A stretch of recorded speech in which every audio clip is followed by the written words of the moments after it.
Hello, football fans. You are now in the war room. Good evening, boys. Good evening. I am What's going on, everybody? Tim from Answer the Call. Joining me are the co-hosts, boys. I am Corey from Shovik Sports. And I'm the brother Austin, also from Shovik Sports. And I am the brother Cody from Drew Code Sports Talk. And I am the fourth Shovik brother, Orange Crush News, Matt. Whoa. Apparently, Shovik Brothers just kind of got expanded by a couple. All right. I was adopted. My dad has a lot of explaining to do. Couple, best friends with a couple of famous guys over here, just twice removed from a cousin's side. That's all. Oh, wow. Guys, this is the AFC West War Room. You know, I represent the Chargers. The Shoviks represent a team. Cody represents a team. Matt represents a team. And I'll be honest, I represent the Broncos. And I'm the Chiefs. Man, I almost forgot. The Chefs. And I'm representing the Raiders. And I, too, am representing the Broncos. All right, boys. So we have a couple of fan questions to answer on this episode, but I don't want to get ahead of ourselves. We do have Austin's question of the week. So my man Austin, get us started, man. Right on. All right. So my question is, who do you guys pick as the most likely first round bust of this previous NFL draft? Ooh. Who's starting? That's a good one. Who wants to kick it off? I'll start just because I told you guys before we came on here that I had it narrowed down to a couple, but if I go first, then I can get it the hell out of the way. And my first round bust. And honestly, now that I think about it, it should have been a no-brainer. It's Jamaal Stewart for the Bengals. Yeah, dude, he was taken 17th overall. Honestly, you go look at what he did at A&M. He wasn't even, in my opinion, the better of the A&M defenders. The Bengals obviously have issues on defense, and I don't think that this makes them any better whatsoever. So for my first round bust, I'm going 17th overall pick, Jamaal Stewart, Texas A&M. Nice. You know, I actually agree with you on that, Corey. You know, when we were doing our rankings and all that and draft winners and draft losers, I remember that the Bengals came up a lot because they drafted Jamaal Stewart, and he didn't have the production at A&M like you said. So well said, man. Thank you. Anybody got any pushback on that? No, that's actually the name that I put, Jamaal Stewart. I think you guys covered it. The production wasn't even there. It's another one of those combine warriors, right? Posted good measurables and athleticism. That's really why he went there. But the production's not there, and to go that high, to me, it just increases the likelihood of becoming a bust, right? There's nothing wrong if he comes like a Jadeveon Clowney type player. I think that's the ceiling for him, like a really decent player, but just not worthy of this high of a draft pick. So. It was a no-brainer for me. That was honestly when I thought of the question, it's who I thought of first and didn't even go look at anyone else because I thought it was just a no-brainer. I even saw the video of when Joe Burrow introduced himself to Jamaal Stewart. He finished it off by saying, "Hey, get some sacks this year." Wow. He probably said that because there's no other defensive player that's going to help him right now because obviously the Bengals don't even have Trey Hendrickson re-signed, and so Stewart, who, like what Joel from Three Guys just pointed out, only has 4.5 sacks in his 3 years of college, which is little to no production in a you would think in an atmosphere where you should be dominating. So, I mean, coming in as a first round pick, that's high expectations, and the Bengals need like a savior. And I would echo what Corey and Austin said. I don't know if Stewart is the savior for that defense this year. I'm going to say I think we're all on the same page here because I too had Jamaal Stewart. Yeah. Obviously, my twin brother Corey. I just shaved my beard, but Yeah, I said Shamar Stewart as well, and not only for the fact that he had 4.5 sacks in his 3 years in college, but look what he's doing now. I get why he's holding out, but again, at the end of the day, you're a rookie, dude. Like you're not gonna get like that top contract your rookie year, especially with what you did in college. So now he's holding out. He's expected to hold out the rest of OTAs and mandatory camp and whatnot. So say they do get a contract lined up, he's already late in the game trying to learn a new NFL scheme. And NFL is more fast-paced. So trying to learn a new scheme, and you're already this late in the game, dude, like I'm not expecting big things from him. I will say with the holdout, though, the Bengals are not surprisingly lowballing him. I get it, yeah. Just given what that draft slot usually gets. Now, I'm with you. Like, you're a rookie and you don't even have production to try to like negotiate with here, right? You're a rookie with no production. We are lowballing you, but come on, like go earn your next paycheck. That's what we should do. Exactly. So Cody, did you pick Shamar Stewart as well, or did I miss that? Or well, I was actually going to pick somebody else, but I'm just agreeing that Shamar Stewart on my list was pretty high. Like, if he was my guy, I would definitely have an honorable mention, and I would actually say Jackson Dart is somebody I think might be a potential bust, only because obviously when he came into the draft, he was kind of touted as like a second, maybe a third round pick, and then all of a sudden he's kind of shot up to the first round based on potential. And I'm not saying he's going to be a bust like a Ryan Leaf or Jamarcus Russell, Oakland Raiders, great, but what I'm meaning is like maybe that first round moniker pick may not be as great, because like I look at a team like the Chicago Bears, they had drafted a guy, I'm forgetting what his name, I think his name is Rex Grossman, that led them to the Super Bowl, and he was a first round pick, but he wasn't like first round talent. And I think Jackson Dart, I'm not saying he's going to be in that same respect, but maybe his career is similar to that. Okay, he's going to be the best quarterback out this draft. Yeah, honestly. So, you think so? I do, and I think he should have been drafted higher. I do, just based on what he was able to do at Ole Miss in SEC competition and what he was able to do there. I still think Daboll's a good head coach. He wasn't really given much to work with. And I also think Jackson Dart's set up for success based on what they have around him. Yeah, I get it. They don't have too much of a run game. And I'm not quite big on Cam Scatterbury quite yet. But whoa. Cover your ears, Jason. Yeah, I know.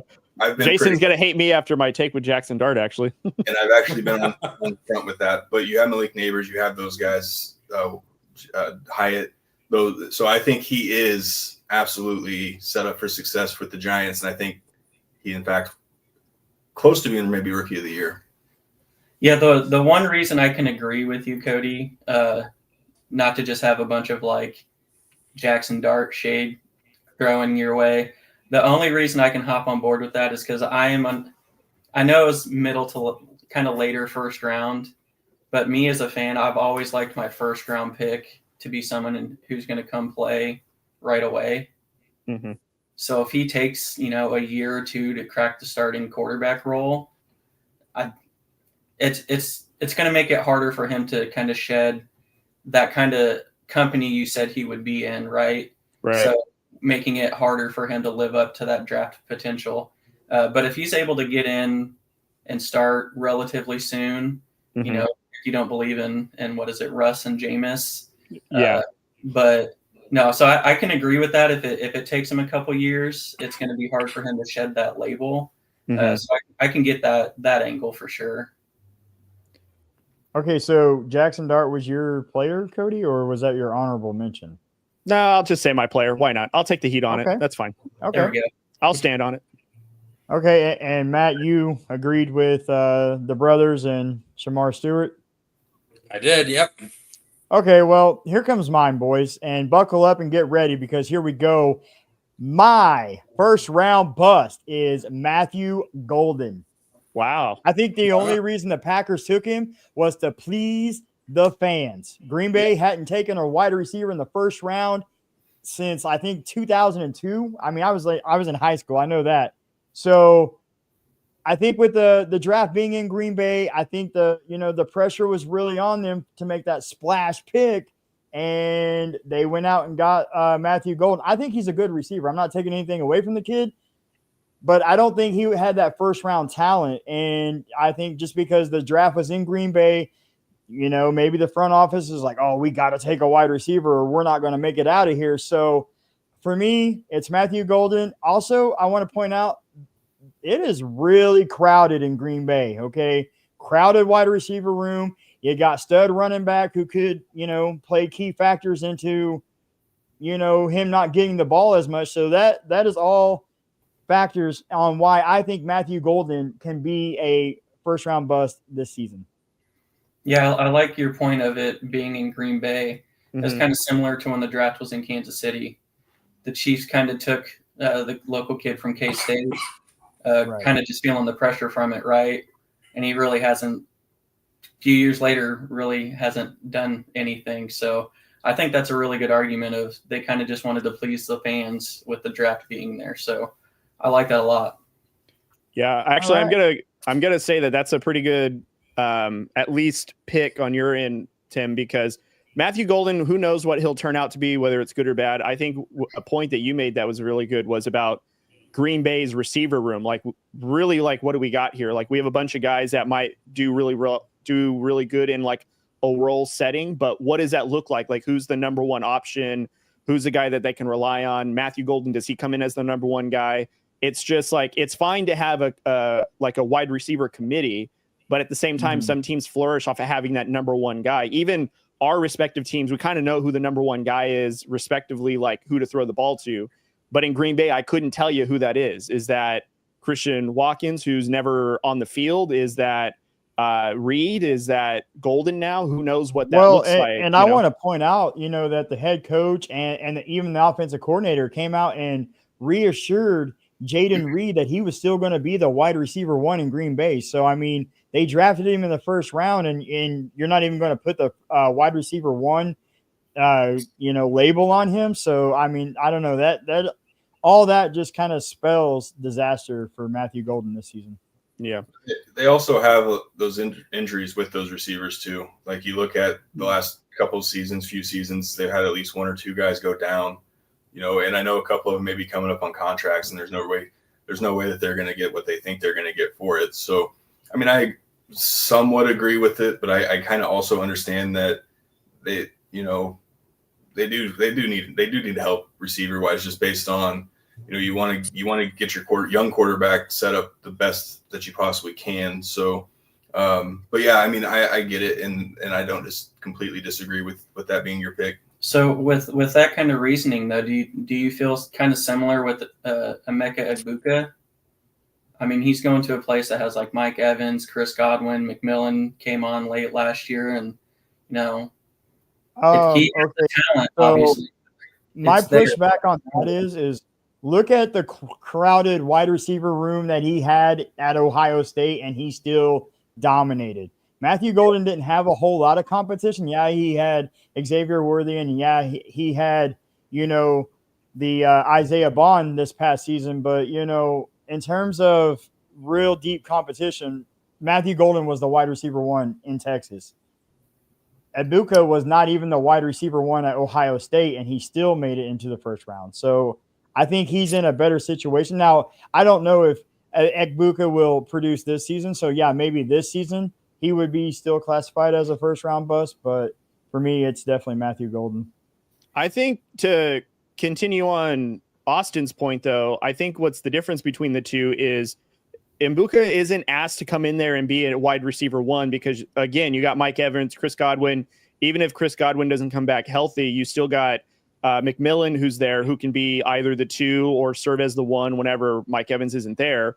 And you really don't have Egbuka to be like the number one guy to come in, where Matthew Golden, you can make the argument that, again, a first-round receiver, first-time picked, really in a long time of this Green Bay franchise, maybe he does have more pressure to come in and really take over, where, again, in Tampa, that's not really the situation for that rookie wide receiver, just because, again, it's a little bit different of a setup. So I kind of agree with Austin. The pressure, it sounds like it's the same, but in terms of situations, one is almost kind of being asked to come in there as the guy, and the other one kind of has time to develop, and he's not asked to be the guy, but he's definitely the future, along with McMillan, to win whenever that future plan is enacted, like now you got a dynamic duo to continue with either Baker Mayfield or whatever, quarterback that they either pick up or draft along the way. So I kind of agree with Austin's little point there. Maybe Mbuka is on the list, but in a different respect. All right. So, Matt, do you have anything you need to add onto that before we move on? Yeah. So another thing too, Matthew Golden was a good call too. Because if you look at Matt LaFleur, he runs a fast-paced offense. Jordan Love was sacked 10 times last season and 142 pressure passes. And the reason he's so good at that is because of that quick release too. So Matt LaFleur likes fast-paced, quick release. Let's get going. Let's move the ball. So how well is Matthew Golden going to pick up that offense and be able to find his place in there? Especially with the team that, it's designed for Jordan Love. So, again, so where does Matthew Golden fall into that? Hey, he might pick up the offense and hit the ground running, or again, I think it's like a high risk, high reward kind of thing. So we'll see where he falls in that place. Tim, I have a funny note for you if you're ready for it. You have a funny note? Yeah. So I was doing some research earlier today, and hold on. I was doing some research today, and I actually wanted to know what ChatGPT's response would be to, like, over the first round pick of the 2025 draft, who has the highest risk for being a bust. Can you guess who that player was?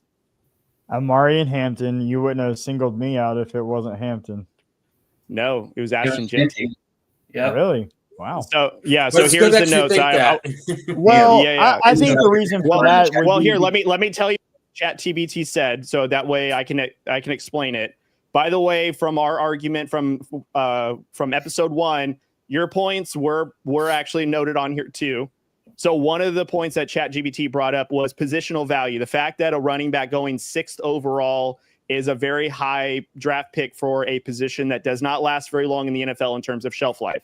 Second, when this was to your credit, Tim, the competition level at Boise State, it said, is lesser because of the Mountain West compared to like the SEC or the Big Ten. Hold on. Don't get too excited because Hampton didn't play in either one of those as well. So let's make a note of that. The third one, and this one is the one where I can see this as a Raiders fan as, yes, there's a lot of excitement for this player, but also like, is this player going into a good situation where they can thrive? And that's the Raiders offensive line and their offensive identity. Those are two things that they're questioning. Is the offensive line well-equipped enough to handle a run game that Boise State had, or at least one that can create openings for Jeanty? Also with its identity, are they going to fall away from the run game? Or are they going to rely heavily on the pass game? Those are a lot of factors where that's saying why Jeanty might have the highest risk compared to where he was drafted at 6. Wow. Yeah. I really thought it was going to be Hampton after when you were like, oh, you ready for this? I was like, oh yeah, you singled me out for a reason. Tim, I thought you'd love the note. Tim, you chat GPT'd this before your rankings. That's too. It lines up too well. What's that? you chat GPT'd your rankings. It lines up too. I did not. Well, then we got to sit here and say Timmy's smarter than AI. Yeah, I would agree with that. Damn, Tim. All right. Well, it's because he knows ball. That's why he answers the call. Right. All right. So we're gonna move on. Hang on, I do want to point out real quick that Jason made a comment earlier about Tyler Booker. It was down to Shamar Stewart and Booker. Simmons, the Chiefs pick, was an honorable mention that I had. So, yeah, Tyler Booker was definitely on my list of a possible bust. If we would have kept it just AFC West, I would have probably picked Simmons, only because of the ACL injury. Same. I still think that Tyler Booker one is a sleeper of a good pick of a potential bust, and it's from a Cowboys team draft pick, and so that would even be funnier because again, they draft offensive line and it doesn't go so well. Yeah. Okay, so we had a post on Instagram, the AFC West War Room, and we were asking a question. The fans ask us a question, and we'll answer it. And we got 2 of them, and we got 2 good ones. And the first one is from Cheesehead and Bear Pod. And it was, who will have more receiving yards this season? Lad McConkey or Brock Bowers? Matt, the floor is yours. So this one, I honestly have been going back and forth all week because part of me wants to say Lad and the other part of me wants to say Brock. And you know what? After picking on Cody all last week, I'm gonna show him a little bit of love, and I actually had to go with Brock. If you think about it this way, Brock actually set a rookie record, broke Mike Ditka's rookie record with basically nobody. Like, Aiden O'Connell and Uncle Rico, aka Gardner Minshew, broke the tight end, receiving yards record with nobody. Now he's got Geno Smith. And I don't want to say he's like an elite QB, but Geno is definitely a huge upgrade than what he had. And now you actually have a very competent head coach. I think we're all pretty high on Pete Carroll. And, Pete Carroll does really well with tight ends. If you think about, Jimmy Graham in his career. So I'm going to go with Brock Bowers on this one. I think Brock Bowers is going to have, more receiving yards than Lad McConkey. Well said, man. Well said. Cody? This one is a really tough one. And I appreciate, Matt, for you showing me love after you picked on me last week. So I appreciate that. Don't get used to it. I didn't say that the war was over. I just said I appreciated it. But here's where I will say, I think one of the things that I'm concerned with when it comes to the two is I look at all the stats specifically for Brock Bowers. I see that he 112 receptions. And I've been on record to say that I don't think he's going to duplicate that again. That's a very hard stat to continue to do, which means like out of 112 receptions, just a shade under 1,200 yards came from that. So it's a lot of volume, and Lad McConkey was only 50 yards away from matching it, and he had 30 less receptions. So unfortunately, as much as I love Brock Bowers, if you were asking me a fantasy football question, I might answer it differently. But in terms of receiving yard, like in the season, I would have to say Lad McConkey. And I think what helps is because of the drafting of Amari and Hampton, so it really changes the dynamic of the offense, and Trey Harris, who is an argument to being like a legit number 2. So now Lad isn't seeing the best coverage or the way that offense can scheme. He can get open. Whereas Brock, he's going to be in the trenches. He's going to be pass protecting. He's going to be out, run blocking, or he might be settling in there. And tight ends typically aren't known to be receiver juggernauts. I mean, sure, we have Travis Kelce, but Brock Bowers may be similar to that. But to redo 100 receptions in a year is very difficult to do for a tight end. So I'm just respectfully going to say it's McConkey, but it's only because it's based on like this particular stat, receiving yards, because if it has anything to do with fantasy, I could make a better argument for Brock Bowers overall in fantasy points, but in receiving yards, I'm going to have to give it to Lad. Lad. Okay. Austin? Yeah, I'm going to go Brock Bowers. I actually I hear what Cody's saying, but I feel like they're actually going to be able to work on some more down the field throws with Brock Bowers now that they, again, to what Matt said, have quarterback who can do it now. I think you mentioned, Chargers would be able to scheme up Lad a little bit. Well, I think Pete and his staff are going to better help Bowers as well. I still think Bowers will get 90 to 110 catches. Like, you're not going to not game plan for it, right? Now, it's going to give or take, but I think the yardage is going to go up even if the receptions go down. And then I'm also picking Bowers because I don't think Lad even leads his team in yards this year. Wow. Y'all already know how I feel about Trey Harris, so I think Trey Harris leads that team, and Lad's going to be that sticks guy, right? It's 3rd and 7. Go run a little 7-yard option route, and then you're good. And then Trey Harris is going to be down the field, but I think it's Bowers. I think to all the points Cody said for Lad apply to Brock Bowers as well. And Brock Bowers he did this at Georgia. He did it rookie year with the Raiders with nobody throwing to him. He's still going to get better and better. So it wouldn't surprise me if Bowers actually finishes top 3 or 4 in the league in receiving yards. Wow. I mean, I'm hoping for that because that means the Raiders had a good season. So we'll see. Or bad because they had to throw a lot. Oh, I'd like to think we're running up the score on a bunch of people. Maybe a Madden on all rookie. Hey, that's I what told Austin you stop plays watching on. my games. That's what Austin plays on. All rookie. Only against the Yankees, remember? Putting up Corey, 27 in the first inning. Give us Yeah. your thoughts. I think both have a slight regression, and I think that's just based on coaching and what they want to do first. Both are going to want to run the football first, and I think when you add Najee Harris and Omarion Hampton, that just means Jim's going to want to run the ball more. Sorry, and that could still play a good part. And like what he said, they would want to push the ball down there. But I think with both coaches wanting to establish the running game, you go out, you get running backs to help with this. So I do think a slight regression. I still think they're both 1,000-yard receivers. Don't get me wrong there. Do I think they get 110 and 82 catches? No, but I think they still get close, right? But I still like McConkey here just based on what he's able to do. I think with Bowers now, there's film. Teams are going to try to – the defense is going to try to scheme it. They're going to try to bracket cover. So now they're really going to need Jacoby Myers, some of those other guys to really step up, or they could even try to maybe stack the box, which I think would be stupid if they tried to do that to stop Genty just to open up Bowers more.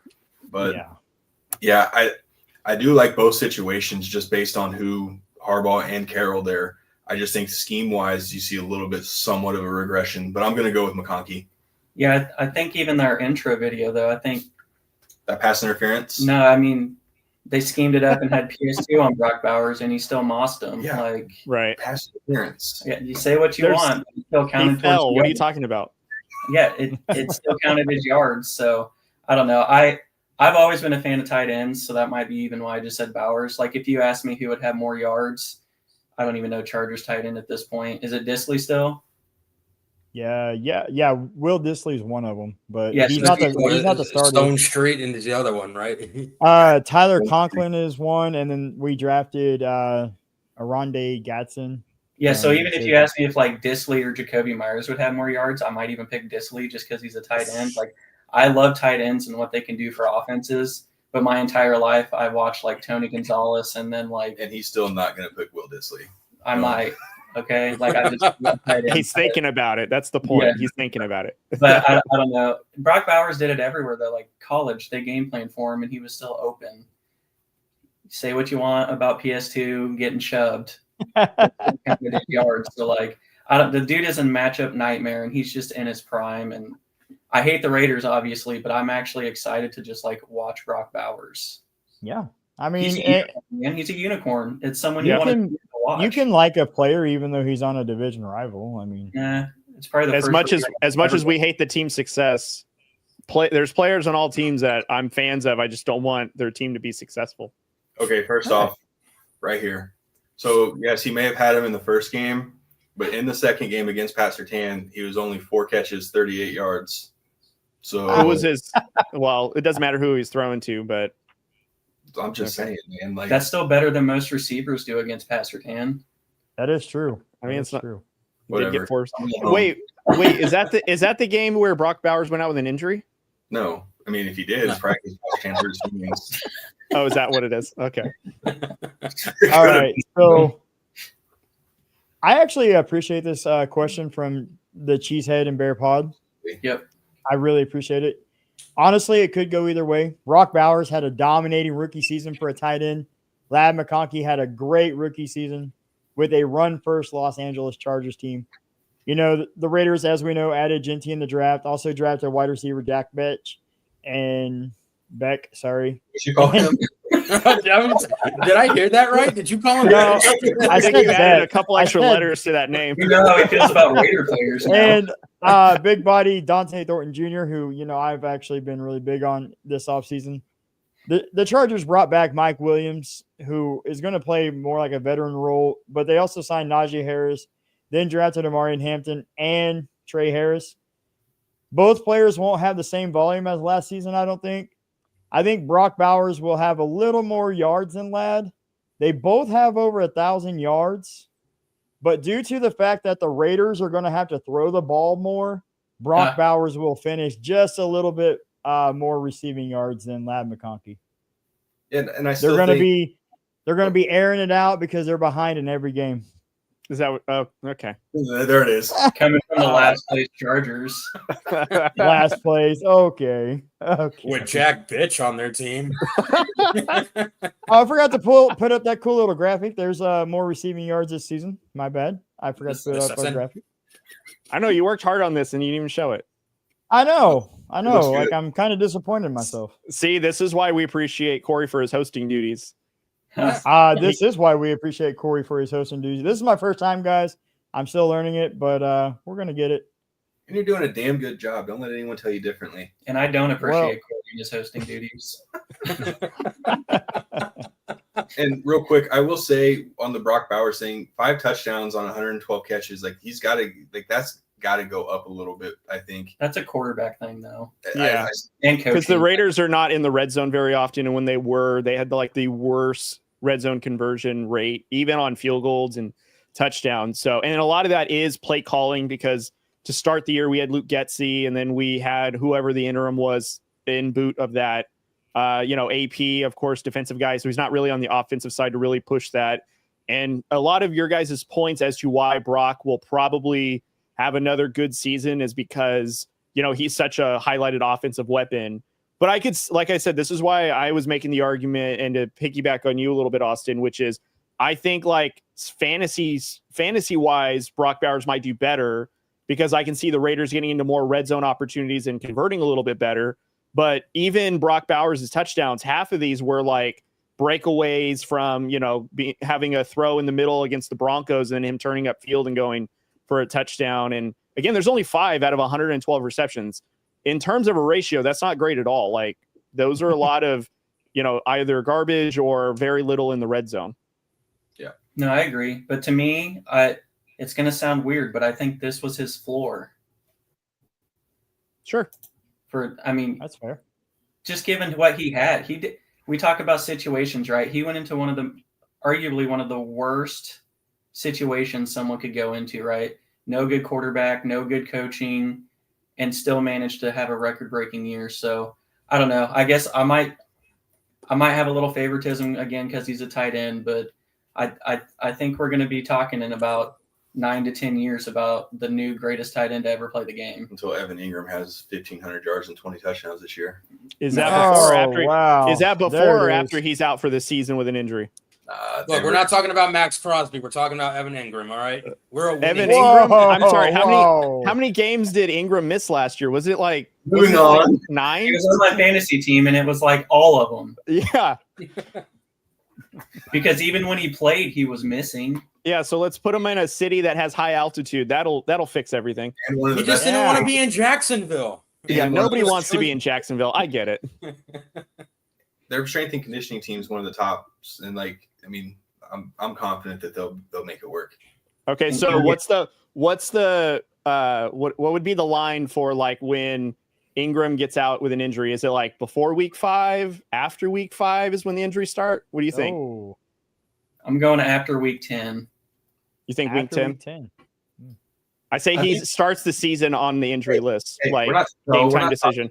We're not talking about this. We're gonna not talk this into existence. Cody, I want to make sure you Move heard. the hell on. Cody, I want to make sure you heard, though, that even as a Chiefs fan and with all the tight ends we had, that I said Brock Bowers at the end of his career will be the best tight end to ever play the game. I want to make sure you heard that, I did. that I can throw love your way.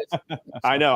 I appreciate that. Like I said, you're a closeted Raiders fan, and I appreciate it. No, closet Bowers fan. Well, I guess not closet anymore. Like I'm jumping out for Brock Bowers, but You're coming out for this one. yeah, correct. Oh. But no, Brock Bowers is a unicorn, man. I love everything about him. He's I hope your he goes off unicorn. against the Chiefs and continues not scoring touchdowns that week. But I don't know, man. I love Brock Bowers. All right. There you have it, guys. This is why it's called the war room, because you don't know what's going to happen. All right. Corey and Cody just kind of random decided to go rounds in the middle of a segment. I love it. Wasn't intentional. I was just asking a question.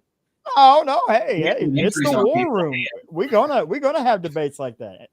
And Yeah. also, All right. Cody, Carson Palmer is not in here, you jagaloon. Oh yeah, Wait, hey Matt. the treasured number 3 Oakland Raiders jersey isn't in there. Me. Don't you put that evil on me. What right now, I mean, would be a great time for Matt to open your little gift. And only if it's good, we want you to tell you who sent it to you. Only if it's good, though. Yeah. I told my brother it was going to be an autographed Brody Croyle jersey. It said Desquarius Jackson or Hingle McCringleberry. So, all right. So, ladies and gentlemen, Shovik Sports had a giveaway for hitting 1,000 followers on Instagram. Lucky Matt here was the winner, and he is going to bless us with opening it and presenting it to us in a matter of moments as soon as he gets the tape off and he can decide if he really wants to display it or not. Matt, can you confirm that it was still packaged and not open? I don't want people to think this was rigged or like we fixed it or anything. It was packaged. It was not opened. I just unpackaged it. I'm not mad about it. He held it up and it was still taped. I saw the tape. Yep. I'm not mad about it. I like the guy. Well, I don't like him, but I think he's talented. Hold on. Give you guys one. You guys want to take one more guess? So. Hang on. Okay, I want to do this. Can you hold up the package real quick? No, he's already opened it, I think. I already opened it. No, just hold that up. Yeah, hold that up. I'm going to go with CJ Stroud. We got CJ Stroud. Okay. If he's a current player or not? He is a current player, and he's in the AFC. Okay, offense or defense? Offense. Oh. Lamar Jackson. Lamar Jackson? Nope. It's not CJ, and it's not Lamar. He's a receiver. Ooh. T. Higgins? What's up? T. Higgins? No, not Higgins. Chase? He has 1 Super Bowl. Well, that's obscure. and he has 1 Super Bowl, and he doesn't play for the team he was drafted by anymore. And that's who he won the Super Bowl with. Yep, the team he won the Super Bowl with was the team he was drafted by. It's a Chief player. It is the Chiefs. Well, it was not anymore. Yeah, right. Tyreek Hill. Yeah. Oh, sick. Tyreek Hill. But it's his it's Miami jersey. It's a Dolphins. Okay. Yeah. There we go. That's a Let's clean go. one. Yeah. Dang. So, I know Jason has said Joe Namath. I was like, oh, God willing, man. So, Right. It wasn't like Brody Croyle or like anything like I half that. expected it to be Johnny Manziel with my luck, or bad juju because I was picking on Cody to be Carson Palmer or Jamarcus Russell. I was wondering, are they going to send like an obscure jersey of like he's in the NFL technically, but like was it going to be like an all-pro type of receiver or a Pro Bowl or what? Like I'm actually surprised. Yeah, something like that.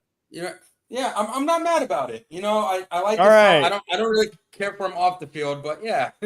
Yeah, I think we can agree on that.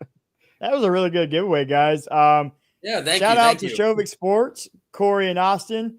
Matt, just so if you're just tuning in, you missed Matt opening up his gift. He won the giveaway on the Shovik Sports Tyreek Hill autographed jersey, Miami Dolphins. It would have been better if it would have been Chiefs, but for sure. Oh, I'm sure Austin would have like jumped out of his chair like, "Hey, you want this jersey? I'll give you this one." You want a Derek Johnson jersy, bro? Austin would have overpaid. He would have paid you like $300 for it, probably. I would probably do it too. Yeah. All right, guys. So we have hit the main event of the evening. All right. And this is a question that was presented to us on the post as well from the Pitch Grid Pod, right? Yes, sir. He was wondering what is the top 5 all-time AFC West running backs. And I think this is a great question. And I saved it for the very end for this reason. A, because I know it's going to take a little longer. But B, because, it's a main event type question. So I got really excited. I do have a couple of honorable mentions. I don't know if you guys do. But I did a couple honorable mentions just for the sake of having them. I don't know how you guys feel. If you guys have them, you can say them. If not, then I can just say mine real quick. Yeah, I don't have any honorable mentions. I don't. I Matt? only did the 5. Okay. I have 2, but I think they may have made other people's list, so it's going to make people already question my list before we get to it. It's your list. Though. It's your list. So all right. Well, my honorable mentions were Marcus Allen and Bo Jackson. okay. Jesus Christ, dude. Honorable mention? Yeah. What the? All right. Here we go. Okay, I'm not gonna lie. Okay, here we are. Okay, hang on. Let me say something real quick. Austin, I do back you up on the Bo Jackson one. Yeah, I can agree with that. The only reason I have Bo Jackson as an honorable mention is because he had a very short football career. Right. And so now I want to say that I put Clinton Portis as an honorable mention. And the only reason that I couldn't rank Clinton Portis is because he only played 2 seasons with Denver, but dang, was he ever just so dominant in those 2 seasons. Well, he had 3,099 yards, 29 touchdowns, averaged 5.5 yards per carry in both of those seasons. So for me, he's an honorable mention. And I put the Nigerian nightmare, Christian Okoye, as an honorable mention. He kind of had a shorter career due to injuries as well. So, but he did lead the league in rushing in 1989 with 1,480 yards and 12 touchdowns. So, I mean, he did have a really good one season. I actually put Floyd Little as my honorable mention. I think he's not a running back that gets talked about a lot just because he wasn't on the best of Denver Broncos teams, but he's still a Hall of Famer. He was still the workhorse. He doesn't, like I said, he doesn't get talked about much, and I really think he should. He was a great running back for the Broncos. So Floyd Little is my honorable mention. Okay. Rock, paper, scissors. Who wants to get the ranking started? I got to go with Austin just because if he's already put Marcus Allen as an honorable mention, I got to hear his number 5. You want me to just say 5 or do the whole list? No. So just do 5, and then we'll go around. If anybody else agrees, then they can be like, I voted, and then give their reason why. Okay. Well, my number 5 is actually Christian Okoye. Okay. He's my number 5. Mostly, I'm a Chiefs fan. Kind of one of the first players I ever, outside of Derek Thomas, really remember. Kind of, obviously not watching. That's before my time, but. Really remember seeing highlights on, but I also have an autographed jersey of my own of his. So he's kind of just a favorite of mine. So that's why he just trying to take the bias out of it. Him and Marcus Allen would have been flipped, but just because he's kind of one of my favorites is why I put him 5. He's also. Does anybody else have Okoye at 5? No, but I would, but because of that number 5, probably hit stick that Steve Atwater put on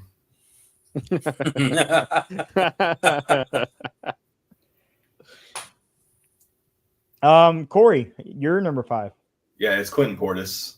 It was, I get it. It was 2 seasons, but those 2 seasons as a Broncos fan, honestly, if we didn't trade him for Champ Bailey, I would have been super, super sad based on what we gave up.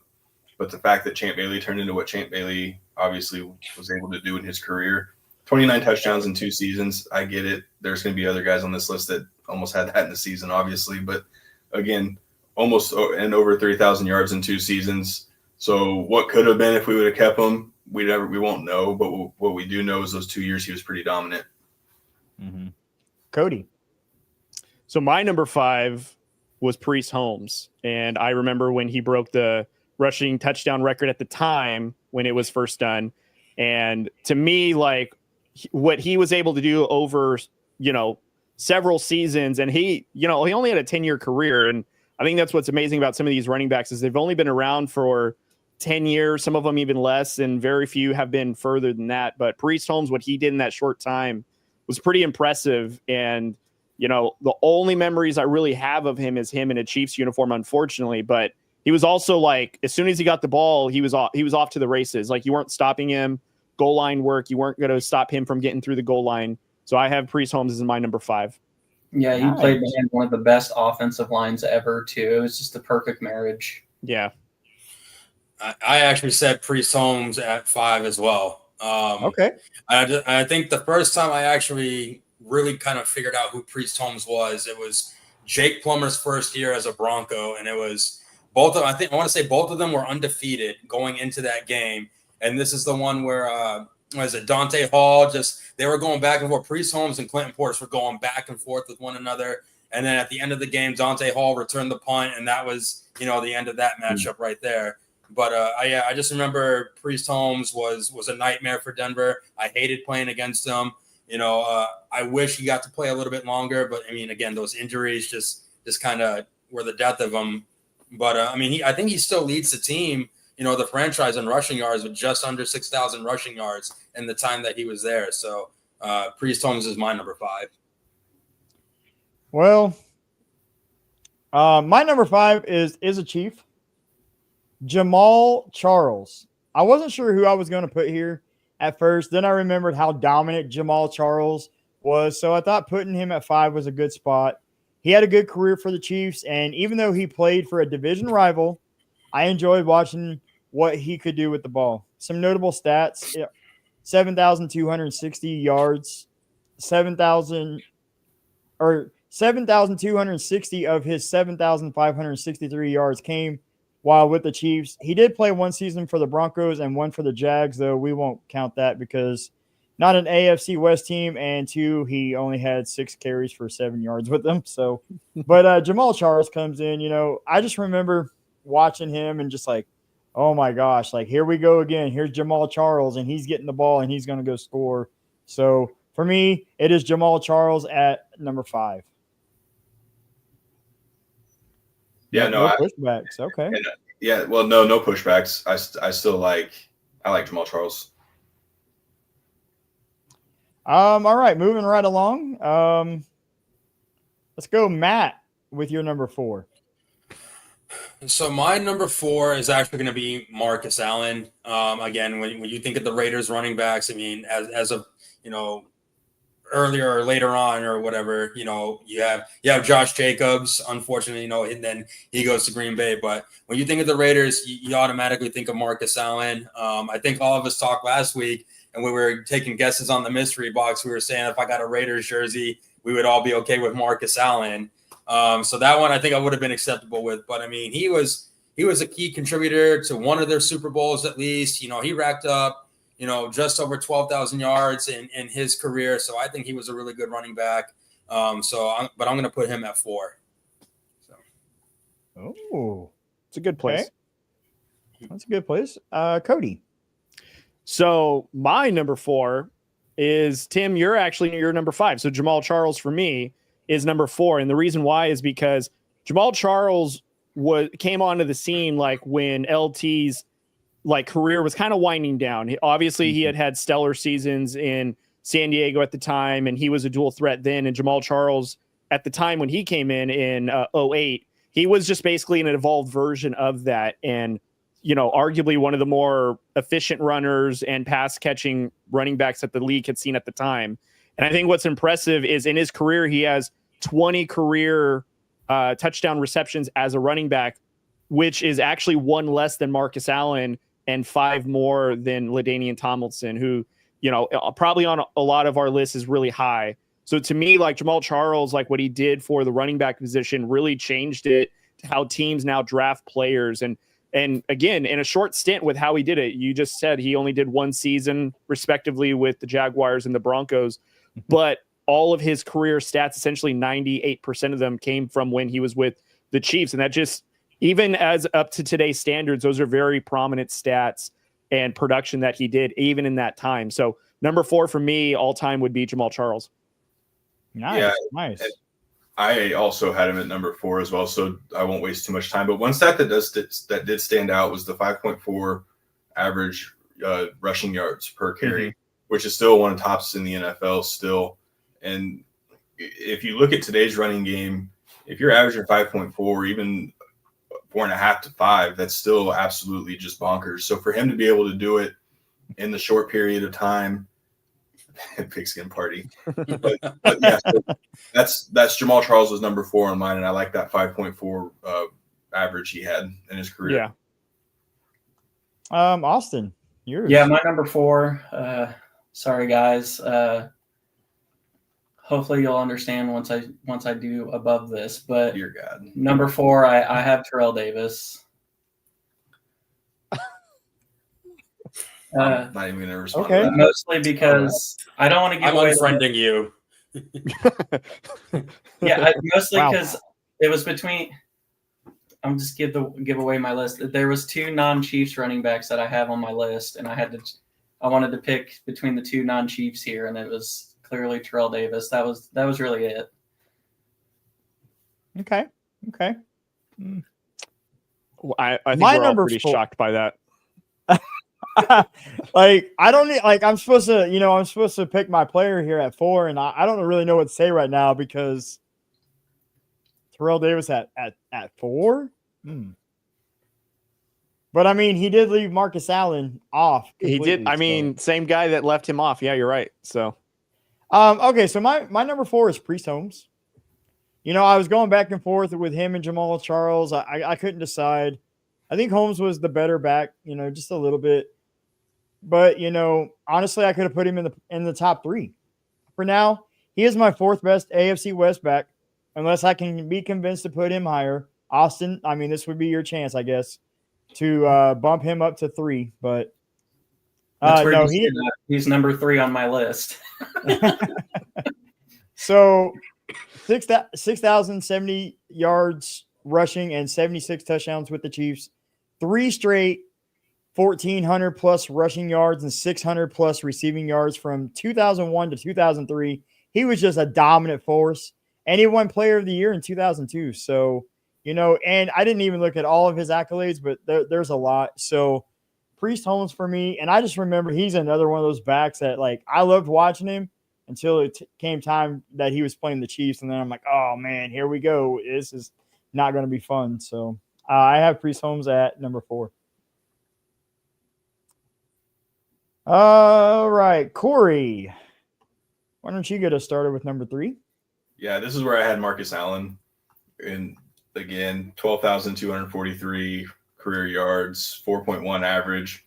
He did only have 3 1,000-yard seasons, but again, that's not too concerning just based on what he was able to still do. I mean, again, you look at today's running backs, over 12,000 rushing yards is still pretty good, and it speaks volume for himself. So I had Marcus Allen at number 3. Okay. Any pushback on that? Anybody want to argue? No, it's a respectable place. Cody. So number 3 for me is actually Terrell Davis. And honestly, the stats that he has at 3 is super impressive because really just look at his career is only in a 4-year span. And obviously the final 2 productive years were when the Broncos went back-to-back Super Bowls in 97, 98, if you guys can remember. That was a long time ago. I still remember. That was before remember like it was yesterday. I still remember him, yeah. So in 95, he had 1,100 yards, 96, 1,500, 97, 1,700 yards. And then obviously in 98, he had 2,000. And also in his touchdowns, every single year it increased. And unfortunately, his career, we can agree, was cut short with a devastating knee injury, which he was never able to bounce back. So in respect, like, he's number 3 for me because had he had a longer career, he probably would have been one of the better, running backs all time, not just on AFC, but all time in general. And so just for that, out of respect, that's why he's number 3 for me. But I mean, the fact that he was able to do what he did in only 4 years, even though his career was technically 6 years, super impressive. I actually have Terrell Davis as well, but before I answer that, I want to know, Kyle, why do you want to play poker against Matt? Like, let us know. I did as well pick Terrell Davis as my 3, dominating. He had a short career, but he was very dominant. 7,607 rushing yards, 60 touchdowns, 3 straight seasons, 1,500 plus rushing yards, double digits touchdowns. He won NFL MVP in 1998, where he actually rushed for over 2,000 yards and 21 touchdowns. He also won the Super Bowl MVP in his career. So many team records. So for me, Terrell Davis makes it at 3. So I agree with Cody for once. Corey, why'd you shake your head when we said 3 for Terrell Davis? You look upset over there. Because you're the worst. Matt has subtitles. Interesting. I have subtitles. I don't. Your facial expression gives subtitles. Oh, I speak English. Austin, you said your 3 was Priest Holmes. Yeah, so we just literally flipped 3 and 4, and you guys took me out behind the barn for this. We weren't that far apart on it. And well, you set the expectation when you left off Marcus Allen in general, I think is what you set the precedent on that. And now we're like, okay, what's your list again? I'm waiting for you to say, I'm waiting for you to tell us some obscure name that we haven't heard of at number 2. And I wouldn't even be surprised if LT is number 2 for you. He's probably an honorable mention. Yeah, LT didn't make the list. But again, up until Holmes, Marcus Allen was a Chiefs running back legend. So he is a Raider though. So he was. He's more known for what he did as a Raider than as a Chief. But I have 0 Raiders on my list, so I just stand on business, I guess. Yeah, the hate is real with him. I was about to put Darren McFadden, but McFadden. Wow. Or Napoleon Kaufman. There we go. Yeah, no, I put Priest. Hey. You just took my number 1 running back. All right, calm down. Matt, who is your number 3, real quick? So first off, I'm not much of a poker player, and I'm more of a blackjack guy. So, have fun with that one. But no, my number 3 is actually Clinton Portis, and I know he had 2 years. I know he had 2 years, and to be honest, when they traded him for Champ Bailey, honestly, if I didn't know what Champ Bailey was going to become, I probably wouldn't have been as upset as I was. But if you look at Clinton Portis' career, he held 17 franchise records up until 2017, and the guy was drafted in 2002. So that's 15 years of records that were never broken. He was also the youngest player to score 5 touchdowns in a game against the Kansas City Chiefs. He was the youngest player to do that, and I think that's still in the record books today. As he's the youngest player to score 5 touchdowns in a single game. So that's why, with what he was able to do, the Rookie of the Year, I really wish Denver had kept him. But, with what he was able to do, the franchise records, the 5 touchdowns in one game, I put him at 3 there. I think we go back to last week and what we were talking about last week and what Mike Shanahan was able to do with running backs. I think that's why they were so comfortable making that move, is because he knew he could just plug in a random dude. He literally plugged in Peyton Hillis and just let the dude feast. So it was just Browns legend Peyton Hillis. Yeah, man. So it's just kind of like one of those there. And I agree. It's easy to look back now and say, oh, it was for Champ Bailey. Cool. But at the time, I remember it. I remember where I was at. I was like, what is going on? This dude just came off a damn good season. So respect, Matt. Love it. And to your point, Corey, they ended up drafting Tatum Bell with the pick along with Trent. And Tatum Bell honestly didn't have a bad year. No. So. Yeah, no. When they traded him, I was just like, oh, glad to see him out of the division. But, man, it was a lot of fun to watch him play. So just got a Hall of Fame cornerback in return. No big deal. All right, we're down to the top 2. The top 2, guys. You don't want to go anywhere. Make sure you're liking and subscribing to the channel. All of the channels that are live and the AFC West War Room on YouTube, guys. Let's go. You know what, Cody? I don't think you started. So why don't you start with the number 2 ranking? All right. Well, kind of alluded to it in the last one. Let's go with the Raiders and Chiefs legend Marcus Allen at number 2 for me. Over 12,000 career rushing yards, 123 total touchdowns, Super Bowl MVP, 6-time Pro Bowler. What more is there to say? Literally a legend for 2 respected franchises in the Raiders and the Chiefs, which is why I'm kind of shocked that Austin doesn't want him on his list. But, if it's a no Raiders thing, I get it. No fault. I was able to look past my bias and put 2 Chiefs on. But if you want to just stand on business and say no Raiders, I get it. But for me, number 2 is Marcus Allen. He got tired of you calling him a closet Raiders fan, so he just wanted to make sure that he responded accordingly. he's like, not a closet Raiders fan. I had to say way too many nice things about your team. Okay. Your receiving tight end. Who else put Marcus Allen at number 2? Nope. Nah. Nobody? Okay. I did already as said- well. So Cody, it looks like we're agreeing a lot tonight. That's crazy. Who would have to thought your a point, Chargers yeah, and a Raiders fan? The bottom of I know. the Well, a division. Chief and a Charger got along last week, so it had to happen this week with the Raiders, Yeah. I guess. You're not the same person without your mustache, Tim. I need you to put it back on. No. You know, I like it. I got a fresh haircut. And, you know, I look better than I did last week. So And we all know Tim's number 1 is Hampton, so we can skip him on that.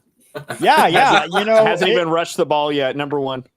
yeah. I picked Ashton Genty. No, but my number 2 is Marcus Allen as well. You know, like Cody said, NFL MVP in 1985. He rushed for 1,759 yards and 11 touchdowns that season. 67 catches, 555 yards, and 3 touchdowns. So great career for Marcus Allen. And, you know, there's not a lot else that I can say that my man Cody here didn't say already. So let's go with Matt. So at number 2 for me is LaDainian Tomlinson. I mean, I think when you think of the Chargers, LaDainian Tomlinson is the only one that really that comes to mind there. 12,490 yards. You had him at number 2? Mm-hmm. Yeah, that's what we all heard too. I just wanted to make sure. I was like, damn, I didn't get my number 2 in. Let me back. Go ahead. I'm sorry.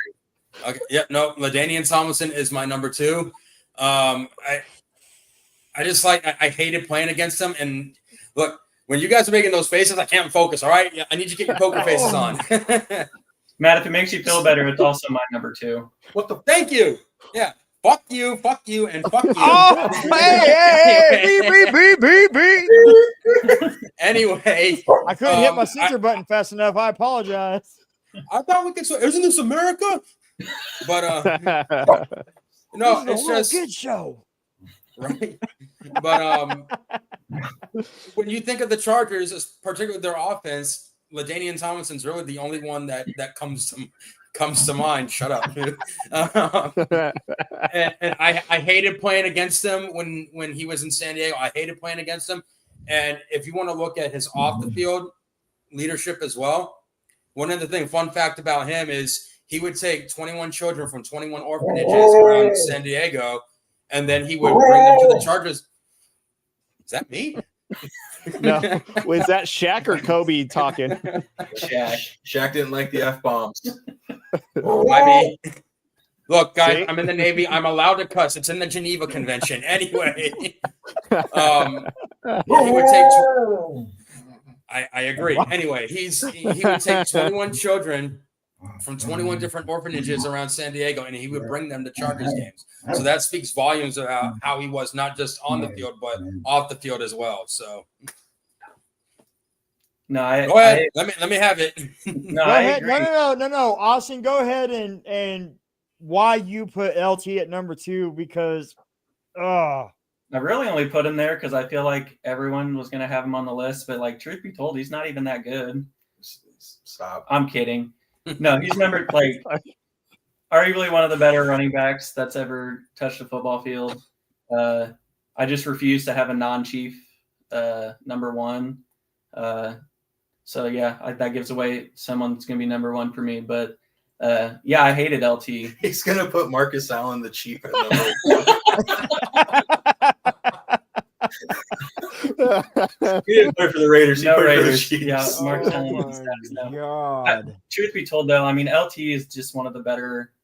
I think we touched on it earlier. He kind of brought the new style of running backs before it was a thing, right? So, hated playing against him.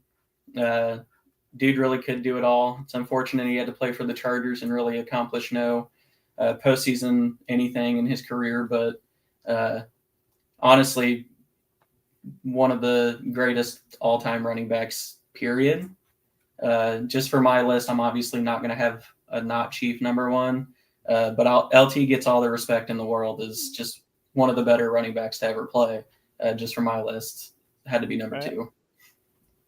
Austin or Corey, you're number 2. Sorry, I'm just so can't believe he just you're so biased. Him and Matt both Well, it does kill me that I don't have LT at number 2, obviously, but it does kill me. Terrell Davis at number 2 for me.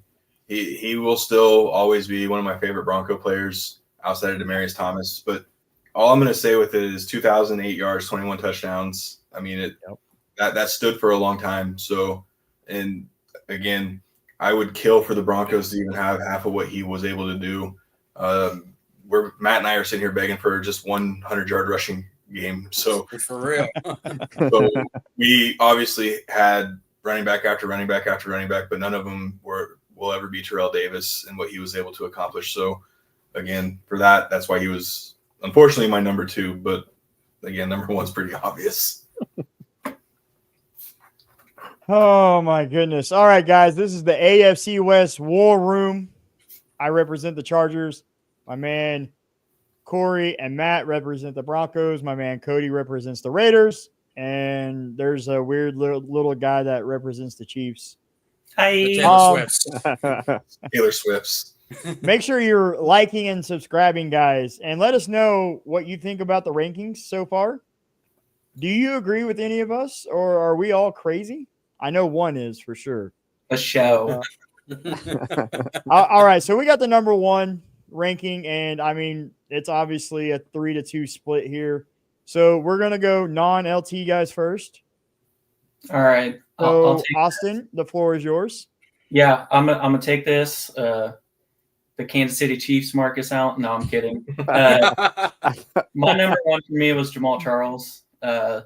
Most electric running back that's ever touched a football field. He did it on really bad Chiefs teams, really bad offensive line.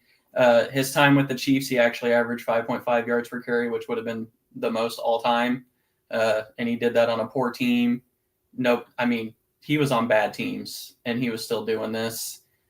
Even against the Raiders, when he put up 300 receiving yards and 20 rush yards, he was just unguardable, even when you knew he was the only one you had to guard. So for me, the most electric running back that's ever touched a football field, had the most yards per carry during his time with the Chiefs in NFL history. And he's number 1 on my list because he's a Chief. Oh, man. Okay. Matt, the floor is yours. I think you guys kind of already know where I'm going to go with this, and it's going to be my guy, Broncos legend, Terrell Davis. I mean, just what he was able to do. And Terrell Davis in his prime was unstoppable. You know, his career was definitely cut short due to injuries, but I mean, when he was in his prime, he was unstoppable. And you know me, I like to give out my little Snapple facts, my fun facts, but in Super Bowl 32, he actually had a migraine halfway through the Super Bowl, and he was telling Mike Shanahan, I can't see. So Mike was like, can you run straight? Yeah, I can run straight. He's like, good, run straight. And, you know, how many other running backs have won Super Bowl MVP with a migraine when you can't see? So, you know, for those reasons and what he was able to do, you know, like Corey said, there will never be another Terrell Davis in Denver. I know Philip Lindsay, he brought back that mile-high salute, but again, without number 30, you know, there is no mile-high salute. So, yeah. You know, I feel like I heard you actually say that before. Maybe you said it on another show that I was listening to. Maybe you said it on one of your posts. But it was I really feel like I was like, man, I really feel like this is deja vu. I definitely feel like I heard Matt say, just run forward. So just run straight. You know, just run straight, run forward. It's all the same. Mm-hmm.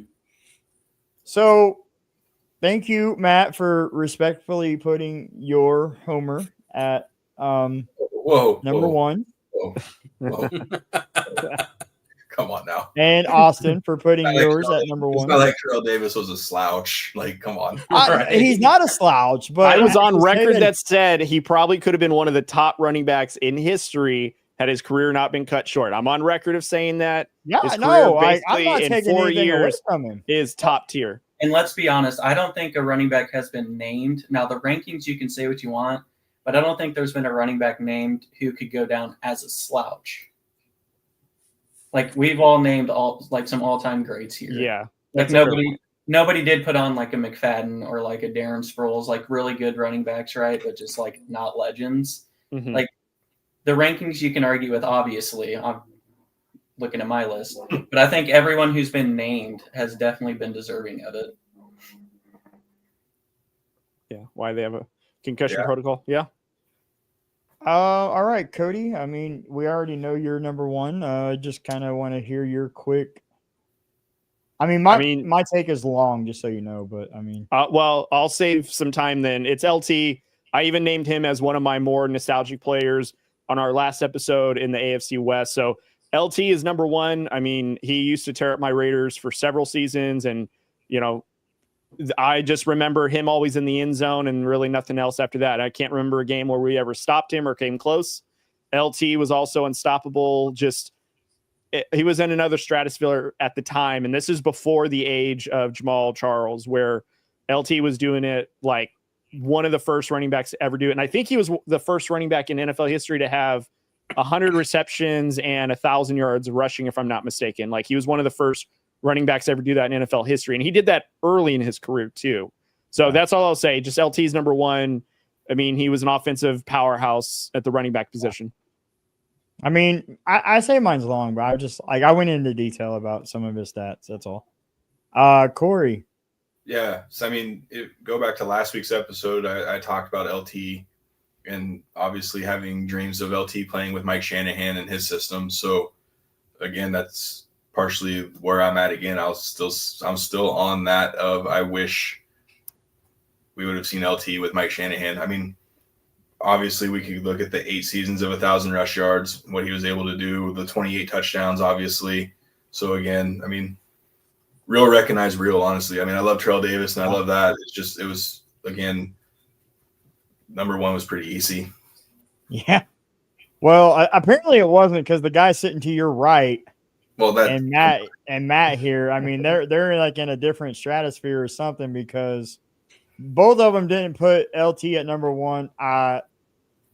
LT, like, if you guys don't know, like, if you guys haven't heard the story, these fellas have, but if you haven't heard the story, LaDainian Tomlinson is the whole reason I'm a Chargers fan to begin with. I didn't have a favorite team growing up. I lived in the heart of Chief Kingdom, just like 2 hours south of Kansas City. And everybody's like, oh, you got to have a favorite team. Well, I didn't want to be like everybody else and root for the Chiefs, because, everybody in my hometown did. So I was watching LT in college, and he rushed for 406 yards at TCU. And I was like, hey, whoever drafts him, that's who I'm taking. And it just happened to be the Chargers. So, I mean, I could have easily been a Raider fan or a Bronco fan or a Chief fan if he would have went there. Just so you guys know. But, yeah, my number one is LT. And this should come as no surprise, Austin and Matt. One of the best running backs of all time. I wish he would have stayed a Charger for his whole career, obviously. He had 8 straight seasons over 1,000 yards rushing, with 7 straight seasons with 1,200-plus rushing yards. Tomlinson led the league in rushing in back-to-back years in 2006 and 2007. Also led the league in rushing touchdowns at the same time, with a record-breaking 28 touchdowns in 2006. That season was special for LT, as he had 31 total touchdowns, 33 if you want to count his passing touchdowns. He did have 2 passing touchdowns that season. So, if you want to count that, he would have 33. Speaking of passing touchdowns, Tomlinson completed 8 of 12 passes for 143 yards and 7 touchdowns in his career with the San Diego Chargers. I'm not going to say Los Angeles, because they were the San Diego Chargers, and they will forever be the San Diego Chargers in my book. But, Tomlinson only had 1 season with them where he didn't rush for over 1,000 yards. He has 13,684 career rushing yards. 12,490 of that was with the Chargers, of course, before he went to the Jets. 145 career rushing touchdowns, 138 with the Chargers. Tomlinson was a lot of fun to watch. If you didn't get to watch him in prime LT, then you missed out. You definitely missed out on a good running back. So prime LT was like nothing else. And he finished with 5 Pro Bowls, three-time first team All-Pro, NFL MVP in 2006. So a lot of accolades that I could literally continue on with, but I'm not going to. You guys get the picture. LaDainian Tomlinson is the greatest running back of all time in the AFC West. Nah.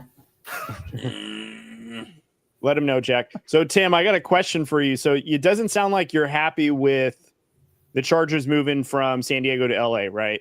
No, not okay, at all. So, and I will speak for me as a Raiders fan. I wanted the Raiders to go back to LA again for the second time. But again, like LA is like obviously full of Raider fans. And so moving the Raiders to Las Vegas is just very tough in the California market and audience. So I'm curious, would you have rather the Chargers move to Las Vegas, or would you have still wanted them to move to LA since they were leaving San Diego? Oh,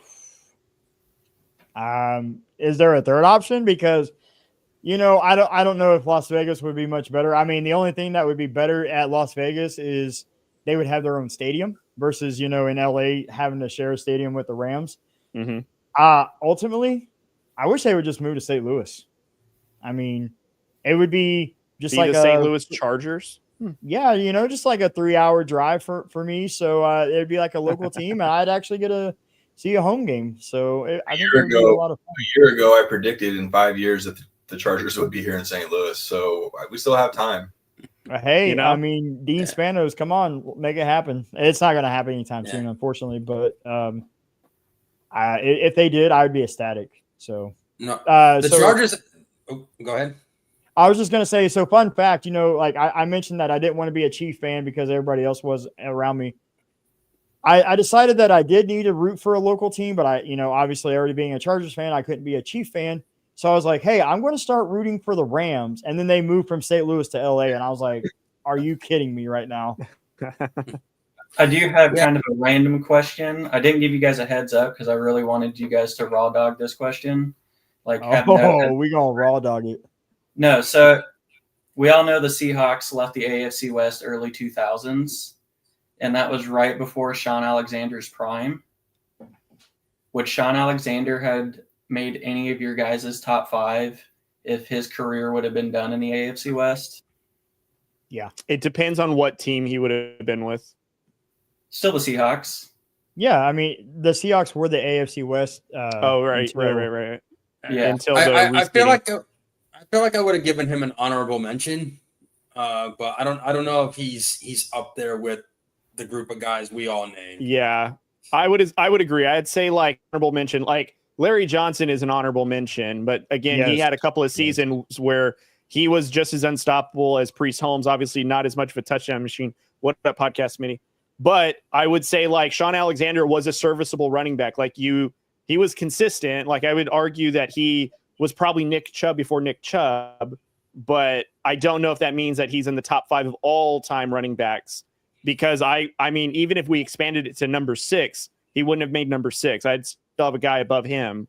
So, I don't know. I think he's a solid running back, but I don't know about all time in the AFC West. Because I believe, wasn't it him and LT and Priest Holmes, they were kind of taking turns each year of like breaking each other's touchdown records. Yeah, because it went like, I think it went Priest Holmes, it went Alexander, and then Holmes again, and then LT then broke that record. Yep. Yeah, that was like a nice prime era of running backs. But yeah, I was curious. I had Sean Alexander thought of first, and I had to go look at the timeline, and it was like his first year with like 300 yards. He was in the AFC West. Mm-hmm. And then when he blew up was the years that he left the AFC West. So I'm like, he's not going to count. But I was just kind of curious on that. I think I probably would have him somewhere. I don't know. Like I'd have to flip a coin, I guess, to compare like him and Priest Holmes or him and Jamaal Charles. But yeah, I mean, he would have definitely fit in right there in the 4 or 5 spot for me if he would have been in the AFC West. Yeah, all right. One of my honorable mentions. I guess I didn't answer my own question on that, but yeah. Matt's trying to catch up with his subtitles. I am. I guess. I don't know. No. Guys, you guys have anything else? I mean, I think this has been a great show. It's definitely been a lot of fun. It went by really quick. I'm actually really excited for what's coming in the next few weeks that we've been scheduling offline and, behind the scenes that people won't know, but announcements will be coming soon. And Podcast Smitty, yeah, Christian actually was mentioned earlier in the segment, but he was on my list, Podcast Smitty. I got he you. was, but also he left off Marcus Allen, so don't give him too much credit. Yeah, don't give him any credit. Yeah, But Marcus Allen. But I will say, like, the next upcoming episodes, and I'm sure everyone will agree that the next future episodes coming up, we have some special guests that are pretty exciting, and I'm looking forward to it. And I'm really curious to see what the next few episodes are coming. And the regular season hasn't even gotten here yet, and it's already getting hostile around here, and I'm for it. Oh yeah, it's hostile already. Week 1 when Chiefs and Chargers in Brazil. I mean, you don't want to miss that episode for sure. But if you haven't already, make sure you like and subscribe to the channel, guys. You don't want to miss the War Room on a weekly. Matt, what do you got to say to close us out? I mean, again, part of my language. I know I dropped a couple of F-bombs there, but you have to forgive me. I've been in the military for 17 years. It's very hard to contain myself. I don't think it's in the budget yet. We have got to we got to ask for it. My wife is the censor button, so all good podcast, Smitty. So I do apologize for those F-bombs, but again, this is just, but it's all unscripted. As you guys see, it's all unscripted. This is raw emotion. This is raw feeling. These are, 5 guys with a passion for our teams, passion for sports. And again, we're armchair coaches that know what we're talking about, though. I can say that. 100%. Yeah, I've made some really awesome Madden dynasties. So, I'm very knowledgeable, okay? Do you guys, okay, hold on.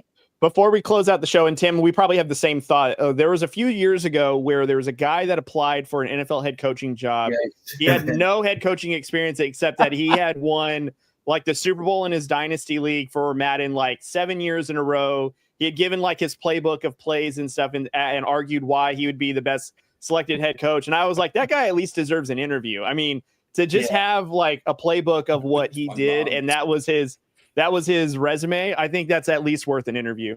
Was that not Appalachian State or something in college? I mean, I thought it was a pro team, to be honest. Yeah, I thought it was pro as well. Yeah, well, I thought it was for the Browns or something. There's definitely been 2 different instances because I do remember Appalachian State just had their job opening either this past season or the year before, and the guy's like, well, I took this team in Dynasty, I picked Appalachian State in Dynasty and I rebuilt them. So I should be able to rebuild, the real Appalachian State. So no, that reminds me, you guys remember Sycamore Bishop when they were we have 16 D1 5-star recruits and no one had ever heard of these guys. So they televised, ESPN televised the game with an actual number 1 ranked team and they just got destroyed.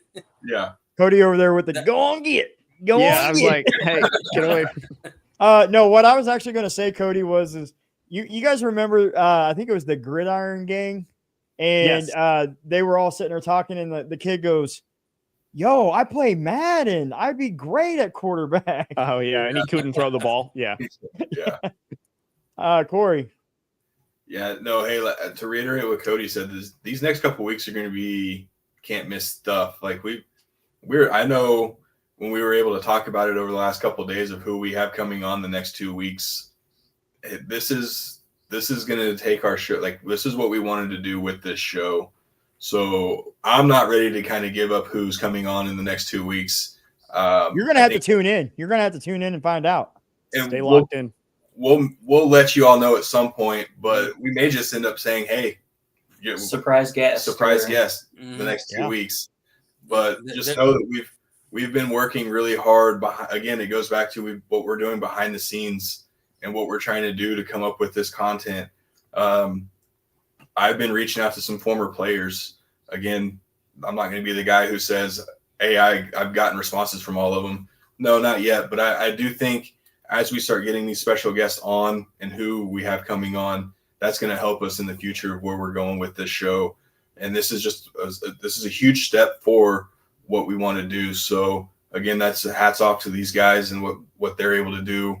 And again, if you guys could just see what we're doing behind the scenes and coming up with the agenda and the rundown of the show, it's been top notch and it's been fun. So stay tuned, really. Yeah. Awesome. I'm just gonna kind of just point out what Cody and my brother said. They're absolutely correct. And then all the work that all of the other ones do that's not me. I'm kind of just like the team morale guy. Whether it's bringing it up or bringing it down, I'm controlling that meter one way or the other. But I really just want to the fans, the followers, subscribers, all the comments. You know, half the show tonight was with questions that you guys posted that we were like, these are awesome.